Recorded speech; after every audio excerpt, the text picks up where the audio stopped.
you're coming, coming for to sing his song. I can hear the drummer drumming. He's coming, and it won't be long. Hear the cry across the nations. People wanna be free, yeah. Free to leave the great plantations. Free to be who they want to be. I see it squeaks out freedom, and it won't be long.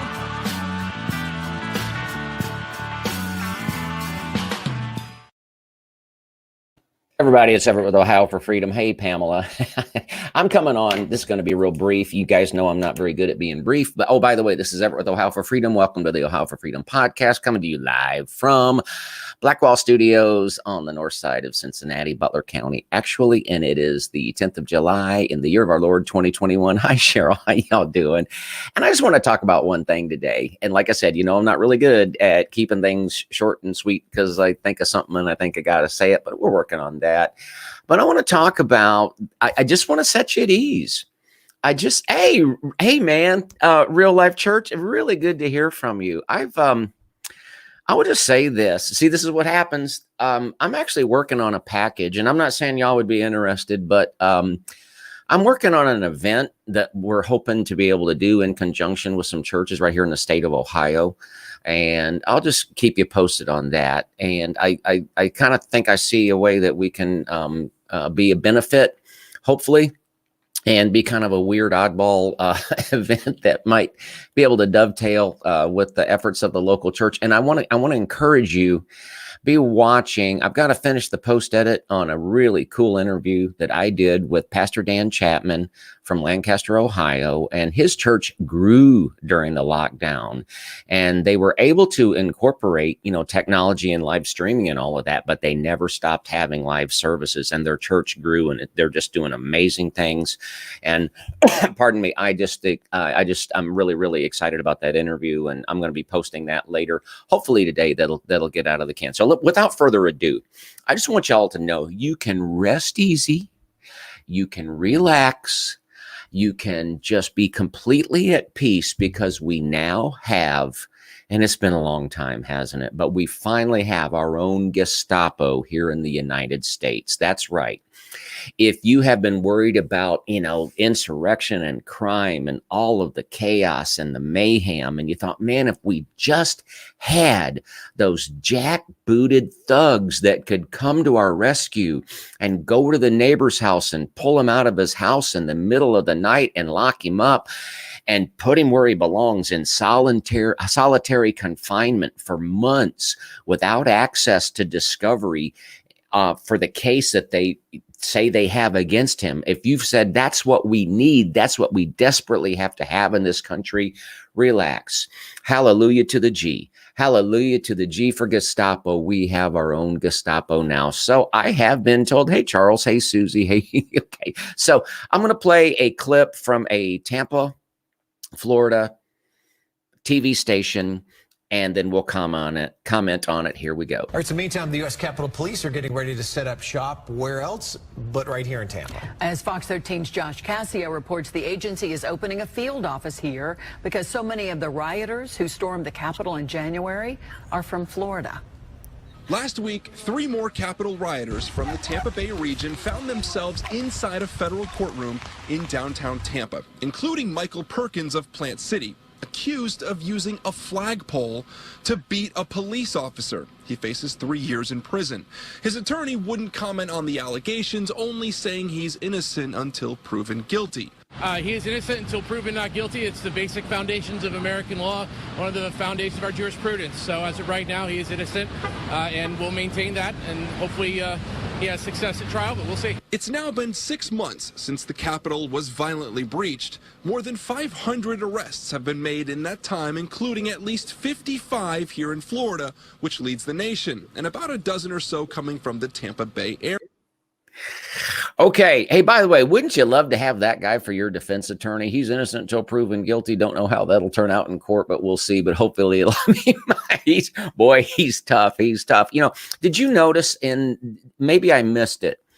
I never heard anything in that news clip about it's a lot of people. I don't know the exact number, but it's a lot of people that have been held in solitary confinement for this and have not even had access to sometimes their lawyers, or the lawyer wants to see what there's one story, and I'm trying to keep this brief, where I was reading in the Epoch Times yesterday, and there is a person that's been locked up, been in solitary confinement, and they want him, they've been offering him a plea deal. They've been offering him a plea agreement, and they won't even show him the case they have against him. They've kept him blind. And a judge came out and was furious about that, came out yesterday. But folks, I got a little bit of going on a little bit of a rabbit trail, but I watched a very interesting video of a interview with a lady that was held in captivity in New Zealand when she came back into the country, and she was quarantined for 22 days. And it was just egregious and outrageous, the things they put her through. And when she finally was released, she was talking to the military escort that escorted her out of the building. And he was asking her about her stay there, and he was shocked that she had not been out of the room, hadn't been able to get out and exercise. And he said, that's solitary confinement. They don't even teach us about that. They don't even train us for that in the military. But I want to keep this rolling. Hi, Cheryl. I'm going to read your comment. Capitol Police leaving the Capitol to set up offices around the country, created a federalized police force. Are they going to be like the peacekeepers from the Hunger Games? Very good point. I've only seen about 30 minutes of anything related to Hunger Games, but it's very, very creepy. And Rex, you always have good quotes. I want to keep this moving along here. Now, this next one is from CBS News and CBSN, whatever that is. It's 2 minutes. I don't know if I'll play the whole thing, but anyway, here we go. I think I'm going to play the whole thing. Police say they will open regional field offices in California and Florida to investigate threats against members of Congress. Last month, the department says that threats against lawmakers were up 107% from last year. It's part of an effort to step up security 6 months after that deadly attack on the Capitol by supporters of former President Trump. In addition to expanding localized efforts, Capitol Police are working to address failures discovered by an internal watchdog. That includes purchasing new protective gear and sending its civil disturbance unit to train with the National Guard. For more, I want to bring in CBS News reporter Cassidy McDonald. She's been following the Capitol riot investigation. Hi, Cassidy. Thank you for being here. What are we learning from this Justice Department's just released? And can I just point something out here? I'm going to let this young reporterette do her spiel. She's actually not a reporter. She's been following this investigation. Well, she's going to give this little zoom in from, I think, Madison, Wisconsin. So, folks, and I'm going to show you a good example of this in just a minute. These people are not investigators. These people are not news people. You're looking at two young actresses. This lady that's going to talk, this young gal that's going to talk with the very Valley voice. I understand it. If you're 20 years old, you need to talk like in a sentence with an upturn, and you need to talk Valley talk. But she's an actress. Anyway, I'm ranting. Let's go. Numbers on where the federal investigation stands. Well, we learned today that more than 535 defendants have now been arrested in more than 50 states. That's according to new numbers just out today from the Justice Department. And those arrests also include charges for some of the violence that day. We know now that 165 people at least have been charged with assaulting, resisting, or impeding officers or employees that day. And most recently, 6 have been charged for assault on members of the media or destroying their equipment. A smaller group, 40, have been charged with conspiracy. And this is a big one. 235 defendants have been charged with corruptly obstructing, influencing, or impeding an official proceeding or attempting to do so. Now, we know now that this is a pretty serious charge. We've seen at least one person plead guilty to this charge alone, and he's facing a recommended sentence of about 1 to 2 years. I want to replay attempting that to charge. do so. Now, we know now that this is a pretty serious charge. We've seen at least one person plead guilty to this charge. All right, let's try it 6 again. have been charged for assault I want on you to members listen of to the this media charge. or destroying their equipment. A smaller group, 40, have been charged with conspiracy. And this is a big one. 235 defendants have been charged with corruptly obstructing, influencing, or impeding an official proceeding or attempting to do so. Now, you know who that sounds like? What I can't remember everything she said. Attempting to, trying to, wanting to, wishing to, thinking about, trying to obstruct or impede an official investigation. Why didn't they charge the FBI with that? Because I think that's who needs to have that charge label at him. Why Mr. Capitol Police person is entity? There's no Mr. Capitol Police. Capitol Police has 14,000 hours of camera footage that they won't release. Isn't that instructing? Isn't that impeding?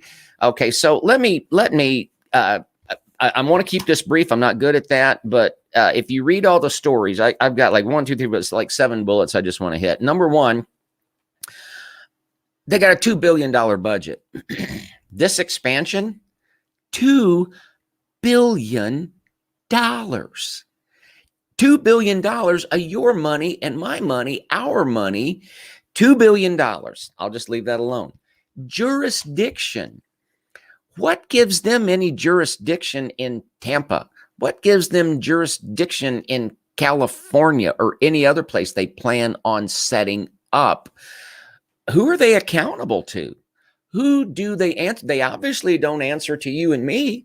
They answer not to the the Capitol Police are exempt from FOIA requests.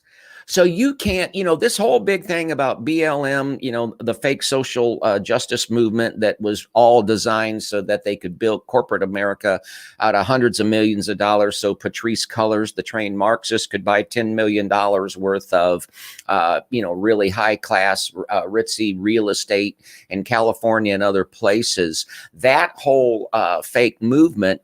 Anytime that there was a catalyst incident, whether it was real or whether it was created to be that catalyst incident, the immediate outcry is, you want to know the name of the officer, you want to know the name of all the people involved. We talked about it yesterday. We might know now, but we still don't know the officer's name officially that shot and killed Ashley Babbitt. And so I've said, and I'll say something about this right now. I completely understand the case and the sentiment that could have been a crisis actor. That could have been it, but nobody knows that for sure. And look, I said that in a video 6 months ago, because I said, where's the blood? Where's this? Unless I had the ability to, and this is going to be kind of vulgar, unless I had the ability to exhume a body from a grave and do the forensics and all of that and prove that actually happened, I don't know, and nobody else does either. The only thing that we do know is that we are being lied. We're being lied about this entire event. But getting back to, so no FOIA. They're exempt from FOIA. And I've said this to my wife. Now, Derek Chauvin, the minute that I saw that, just like everybody else, I was outraged, and I am outraged. I'm completely outraged. I do not defend Derek Chauvin any way, any shape, any manner, any form. And I also do not defend George Floyd. And anybody that's going to hold a knife to a pregnant woman's belly and all of that, you guys know his history and so forth. But I have told my wife, I said, I bet Derek Chauvin wishes he was the guy that shot Ashley Babbitt, if that really happened. I wish Derek Chauvin has probably thought, man, I wish I was the guy that shot Ashley Babbitt. Why? Because he's going to be locked up for 22 years. And this guy is still walking around with pay. And there's been no repercussions. So anyway, I just want y'all to understand, we're talking about basically the creation of a Nazi-like, Gestapo-like police force that who are they accountable to? Now, I mentioned the footage. I mentioned that when you read the stories, you find out that one of the things they say is they are going to use part of this $2 billion to invest in heavy duty surveillance, and there's a real emphasis on intelligence, a real emphasis on intelligence. So it's espionage. So we have yet again another agency that is snooping on American citizens, and it's just outrageous. And I'm looking at some of the comments, but obviously we don't need this. We have an FBI that should be doing it, but actually what needs to happen is the FBI needs to be deep sixed. It needs to be shut down. It needs to be gotten rid of. And Christopher Wray, you heard me say that because you're corrupt and you know it. And I know it. And the American people know it.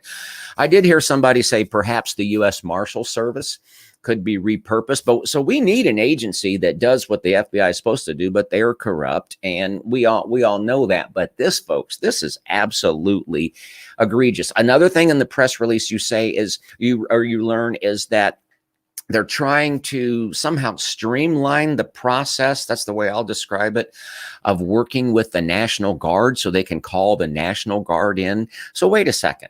You're setting up an office in Tampa. You're setting up an office in California with more offices soon to come. And you're going to have enhanced or streamlined ability to utilize National Guard.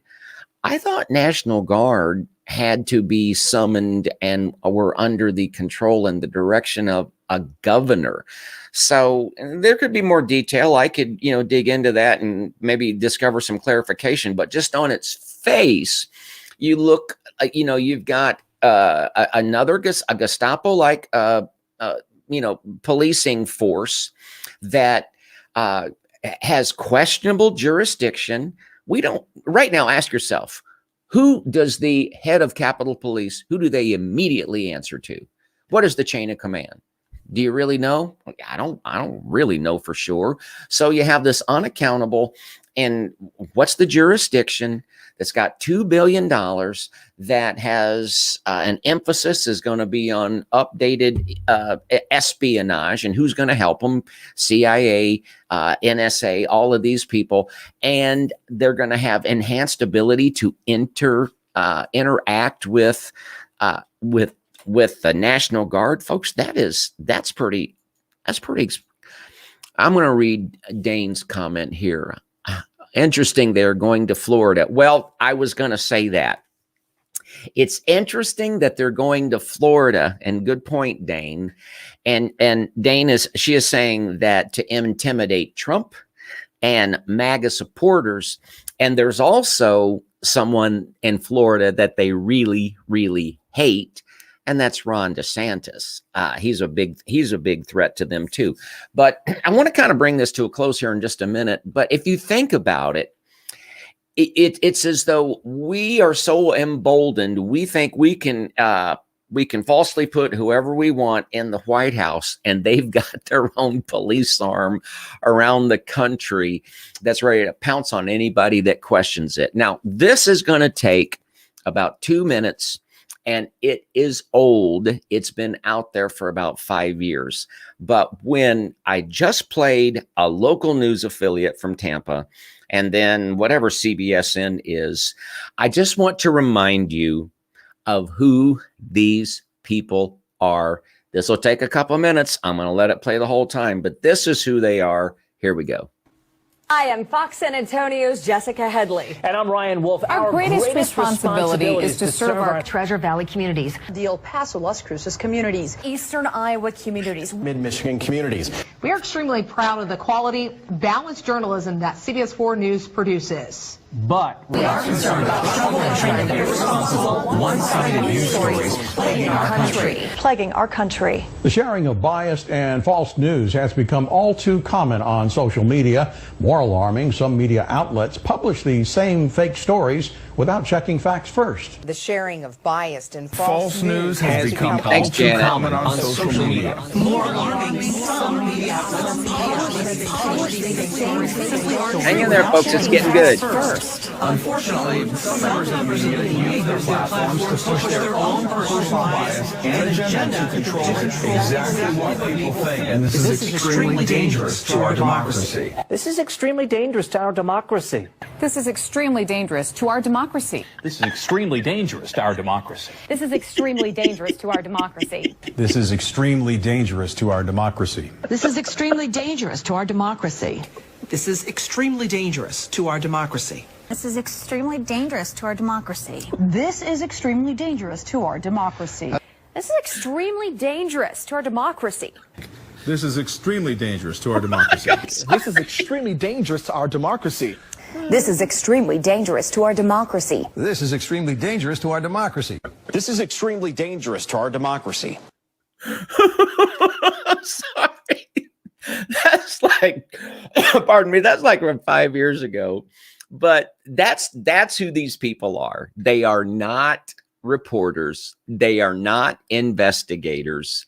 They are actors. And I want to ask a question here. I'm going to close by maybe reading a few comments. And folks, that's all I got. But here again, I'm just being honest. I'm just being gut level honest with you. Kate is always sending me good links, and a lot of people do, and I appreciate it very much. I follow a lot of stuff. I was not aware until yesterday that this stunt, that's Mississippi talk, this stunt had been pulled, because I obviously don't follow mainstream media, but I didn't know. So if you knew, I'm sorry if I bored you. I don't want to bring it to your attention, but we're going to look at some comments here in just a minute, and then I'm going to try to close. But folks, this is egregious. But that clip that I just played, these people are actors. Now, when I was waving my hands, that was Rob Braun from Local 12 here in Cincinnati, and he left a very promising career shortly after that. I don't know if that was the reason. Frankly, any of those people, my gosh, shame on you. How do you look yourself in the mirror? And what is it? I want to ask your opinion, folks. I might start doing these like stand up, because if you stand up, you can hold your hands like this. Yeah. And then you can hold your hand like that. Wouldn't that be cool to talk and hold your hand like that? I mean, I think sometime I'm going to go to a family gathering and I'm just going to stand around and hold my hands like that, and just see if everybody thinks I'm normal. And all the while in my mind, I'm going to be thinking, I'm standing like a newscaster, and they don't even know it. Let's get out of here. Yeah, some people, Juanetta, I'm looking at your comment about Ashley, and that's what I'm saying. We don't know. I really think we don't know. It could be either way. And Charles is saying there was an attorney on last night. As of now, he's defending 14 of the people from that day. He's willing to take on more. Yes, Nancy Pelosi is guilty. I don't know if DeSantis can kick him out or not. And Dane is saying George Orwell. Absolutely. This is very, very, very Orwellian. And what was that? Jose, thank you for showing that video. We got to get, and I doubt, like when I go out today, it's Saturday. We're going to have a normal Saturday. I doubt if most people know there is a Gestapo coming to a village near you. Want to hear something funny? In Canada, I bought 177 pellets for my grandkids' pellet gun, and Ian had to provide identification for buying pellets. Vicky says Operation Mockingbird. Oh my goodness. Oh my goodness. And I'm trying to read a few comments here, and very, very good. And so listen, folks, I just really, really appreciate it. I said that I'd try to go brief, and I'm not doing a very good job, but thank you very much for tuning in. Look at the news, look at these stories, and just be aware this is absolutely outrageous. So yeah, I'm repeating myself. Please go to the website. And please, if you can help us out, we appreciate it. Hit the PayPal. If you have not signed up to be on our email list, we do not abuse that. And some of the people that I've been following, I've seen more people, bam, bam, bam, get dropped off because of censorship. And that's why that email list is very important. You guys have a wonderful and a great weekend, and be watching for this interview. If you want to be encouraged, if you want to be inspired and say, man, these are real people. doing what churches are supposed to do. They got very, very, very creative. It'll inspire you. Folks, it ain't about the great big mega churches no more. Thank the Lord. It's about real people that are willing to rub shoulders with real people, touch and lay hands and pray with and be there with real people. And that's what you'll hear in this interview. And until next, oh wait, we got to do this. Got to do this right. I'm getting it down. Until next time, God bless you. God bless your family. God bless the state of Ohio. And God bless the United States of America.